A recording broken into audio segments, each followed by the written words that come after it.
I think where they're going with the multiplayer in this, and I hope that I'm right, is that you get to pair up with up to 3 other players, and you can go off and do your own thing, or you can work together. You can basically battle or trade just by talking to them. That's what I'm hoping this is.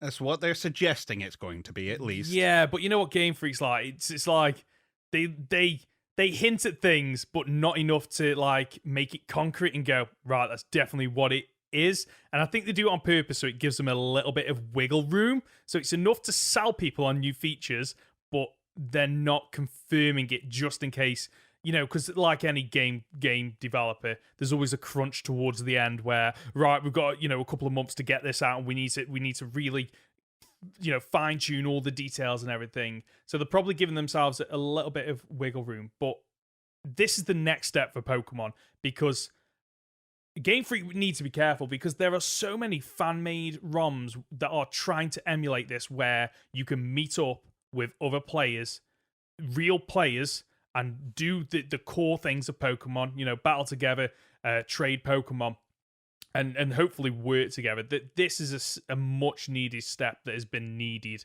but I definitely think this gen. I think it's been missing from this gen. See, it's interesting you bring up like ROM hacks and fan-made games, because I think Pokemon more and more are taking inspiration, at least. Agreed. Yeah, I completely agree. The fact that I don't think it's a coincidence that Sword and Shield took a lot from ROM hacks in terms of making it really easy late game and post game to change your Pokemon team up. So to give them those perfect EVs and IVs with items, to make it so that you don't need heart scales. You can literally just go to the Pokemon Center and relearn moves. You can reuse TMs over and over again, rather than, you get one TM in a game, you've wasted it. Well, sucks to be you. Like, you're never going to be able to use that move again unless you restart or trade or whatever it might be. They've done a lot to make it a lot easier to get into the battle, the battling, the competitive battling of Pokemon. And I think one of the things that's probably helped to push them in that direction is Showdown. Yep. Because that, even it looks ugly as hell. I hate how it looks. It hurts the eyes looking at it. But I agree with you. But from a building a team, it's fantastic. The fact that I can just log on to that and just go random battle and choose it, and it throws together a competitive team for me to play. I absolutely love that. I would love to get into competitive Pokemon battling on the main series consoles, but I haven't got the time for it.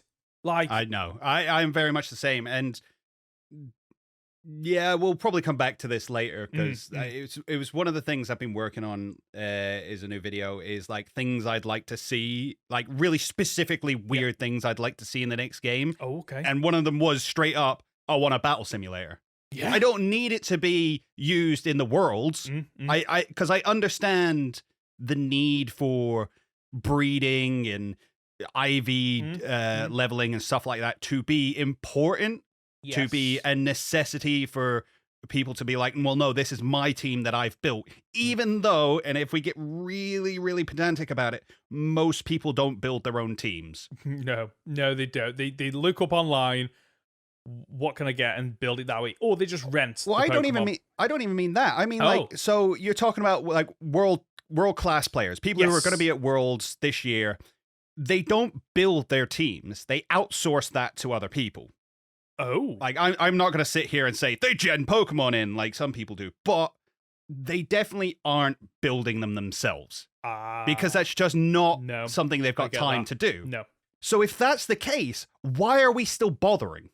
Well, yeah. Why are we excluding casual players from this world? Because I haven't got the time nor the desire to get perfect IV and EV splits on all of my Pokemon. And that's the thing that annoys me a little bit with Game Freak, is they put so many measures in place to kind of stop hack Pokemon, but they don't work. The people that are getting hacked Pokemon are getting hacked Pokemon and bringing them in because they found workarounds. So instead of, punishing 99% of the player base for what 1% might do, just go, right, okay, you've completed the game. Congratulations. Oh, you want to go into competitive battling? Here you go. Do whatever you want. Build your perfect team. Choose whichever Pokemon. Give them whichever IVs you want. Give them whichever natures, whatever TMs, HMs, learnt moves, whatever you want. Dynamax, Gigantamax, whatever. And just go for it. Because then you probably would stop a lot of the ROM hacking, or sorry, the actual genning in of Pokemon, because there wouldn't be a need for it anymore. Yeah, I've always considered it baseball rules. Steroids are fine as long as everybody's allowed to use them. I'd rather watch that. I'm not gonna lie. Really push. Really push the limits. That's the way I've always seen it. Yeah. I completely agree with the Pokemon side, not the steroids in competition. No, naturally, but